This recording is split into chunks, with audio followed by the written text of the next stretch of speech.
यहाँ पर धरती में से बच्चे निकल सकते हैं। इस देश के अंदर कुसा से बच्चे बन सकते हैं, मैल से बच्चे बन सकते हैं, कान में बच्चे पैदा हो सकते हैं, मुंह से ब्राह्मण पैदा हो सकता है, भुजाओं से क्षत्रिय, नाभि से वैश्य और पैरों से तुम पैदा हो सकते हैं। साथियों, कहां कहां गर्भ ठहरता है? आप पैरों से पैदा हुए, इसलिए पैरों में उड़ते फिर रहे हैं। अरे कभी सिर के ताज अशोक सम्राट चंद्रगुप्त मौर्य की संतान तुम, लेकिन पैरों में उड़ते फिर रहे हैं। मेरी आप सबों से हाथ जोड़ के विनती है, उस इतिहास को मिटाने के लिए ये मनुवादी व्यवस्था, उस इतिहास को मिटाने के लिए मनुवादी व्यवस्था जो 2500 साल पहले गौतम बुद्ध ने इस दुनिया को संदेश दिया था, पूरा एशिया द्वीप जिसमें 16 गणराज्य थे, सभी बौद्धिस्ट हो गए, जिनको जोड़ करके धनानंद को परास्त करके चंद्रगुप्त मौर्य ने अखंड भारत का निर्माण किया, बिंदुसार ने विस्तार दिया, अशोक सम्राट ने उसे पूरे एशिया द्वीप के, जिसके आज 24 मुल्क हैं, पूरे एशिया द्वीप में फैला दिया और 84,000 स्तूप बनाए।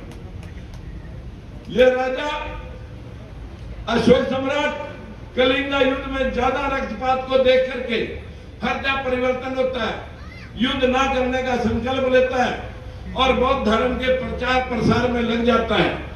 साथियों, उसके बाद जो 7 राजा और हुए उस वंश के, सुकृति, शाली, सुखदेव, वर्मन, हर्षवर्धन, ये जो आखिरी राजा बृहद्रथ मौर्य, उसके दरबार में एक पुष्यमित्र शुंग, जिसकी हिस्ट्री आपके मोबाइल पे पड़ी है, पढ़े, मौर्य साम्राज्य को खत्म करके कि मैं इन 10 दुष्ट राजाओं का खात्मा करने के अवतार लिया हूं, मैं यहां अवतार लिया हूं। और अपनी लड़की की शादी बृहद्रथ मौर्य के साथ करके सेनापति का पद लेता है, सेना अपनी भर लेता है और राजा का कत्ल कर देता है। डर लगता है कि यहाँ मौर्य मेरा कत्ल न कर दें। वहां से राजधानी अयोध्या 184 ईसा पूर्व बसाता है। 2200 साल पहले अयोध्या बसी। किस किस वंश ने अयोध्या पर राज किया? सब्बसाई पुष्यमित्र शुंग ने, शुंग वंश ने, उसके 6-7 राजा, उसके बाद पाल वंश, उसके बाद कनिष्क वंश, गुप्त वंश, सातवाहन वंश और उसके पश्चात मुगल वंश। किस किस वंश ने इस देश पर राज किया, उसका इतिहास आपकी हिस्ट्री में है। लेकिन ना आप हिस्ट्री पढ़ना चाहते हो, ना आप अशोक सम्राट गौतम बुद्ध और चंद्रगुप्त मौर्य को पढ़ना चाहते हो। उस वंश को सर्वनाश करके यहां पर उसने कहा, मैं भगवान राम विष्णु का अवतार इन दुष्टों को खत्म करने के लिए अवतरित हो जाऊं। कहां अवतरित हुए? श्रृंगी ऋषि की खीर खाने से 3 रानियां दशरथ की गर्भवती होती है। श्रृंगी ऋषि की खीर खाने से रानियां गर्भवती हुई। ये श्रृंगी ऋषि कौन था? ये वही पुष्यमित्र शुंग जो कह रहा है कि श्रृंगी ऋषि भिंडरक का बच्चा, भिंडरक का बेटा है। ये भिंडरक कौन है? जब आप मत्स्य पुराण पढ़ोगे, क्योंकि कई पुराण, मत्स्य पुराण, बड़ा पुराण, गरुड़ पुराण, भविष्य पुराण, बहुत पुराण है, लेकिन जब मत्स्य पुराण पढ़ोगे उसमें आपको मिल जाएगा लिखा हुआ कि मछली के पेट से भिंडरक ऋषि पैदा होया। अरे मछली अंडे देती है पानी में, पानी में वो भगवान पैदा कैसे होया? मछली अंडा देने जमीन पे आई तो मछली जिंदा कैसे रही? लेकिन पैदा कर दिया भिंडरक ऋषि। वो दिनों दिन पूजा में बैठ गया और पूजा जब कर रहा था मित्र, तो उसके कुटिया के सामने एक हिरनी चल रही थी। वह उसे बड़ी सुंदर लगी, उसके साथ उसने सहवास किया। वह गर्भवती होगी, जिससे श्रृंगी ऋषि एक सींग वाला बच्चा पैदा होया। वो श्रृंगी ऋषि की खीर खाने से रानियां गर्भवती होगी। जो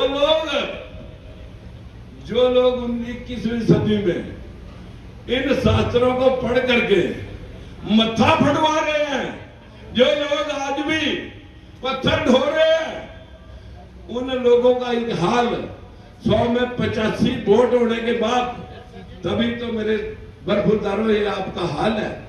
अन्यथा आपका हाल अशोक सम्राट को पढ़ते, चंद्रगुप्त मौर्य को पढ़ते, तो आपका हाल राजशाही का होता। आरक्षण वो मांगते जो 15% है, तुम देने वाले होते। आज तुम आरक्षण की दुहाई देते फिरते हैं।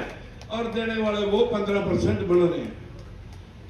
मैं ज्यादा कुछ न कह करके आपसे इतनी गिनती करना चाहूंगा, अपने महापुरुषों की गुलामगिरी पढ़ ले, और ज्यादा नहीं तो सत्यशोधक समाज को पढ़ ले। आप सभी इन भावनाओं में बह रहे हो कि बीए पास एमए पास करने के बाद नौकरी नहीं मिली, बच्चे का रिश्ता भी नहीं हो रहा, शायद देवी देवता पूजने से, लक्ष्मी पूजने से धन मिल जा, सरस्वती पूजने से ज्ञान मिल जा, दुर्गा पूजने से शक्ति मिल जा। तो सारी शक्ति, धन और ज्ञान भारत में नहीं बैकवर्डों के पास होना चाहिए था। America, England, Canada, Australia, German, Japan, Dubai, Singapore, Malaysia, इनके पास फूटी कौड़ी नहीं होनी चाहिए थी, क्योंकि सारे देवता और देवियां हमारे पास थे। लेकिन हम कंगाल कैसे हो गए? मित्रों, ये तो शुक्र है, ये शुक्र है कि सारी देवियां इन्होंने भारत में बढ़ाई, नहीं तो हमारी औरतें कहा करती कनाडा वाली देवी पे जाना, अब का ऑस्ट्रेलिया वाली देवी पे जाना। मैं एक दिन करवा चौथ पे घर चला गया, 3-4 दिन पिछले साल की बात है, अभी भी करवा चौथ आने वाला है। जब मैं घर गया तो मैंने घर वालों से कहा कि आज करवा चौथ है, आपने चक्रवा पढ़ने की लोड़ नहीं। भुजबल साहब ने मीटिंग बुला रखी थी, मैं बम्बई चला गया, वापस जब चंडीगढ़ उतरा, शाम को घर गया तो सारी औरतें नए नए दुसाले ओढ़ करके घर पे इकट्ठी हो गई। मैंने कहा भाई 10:15 बज गए, आपकी पूजा अर्चना होगी? बोले जी हाँ होगी।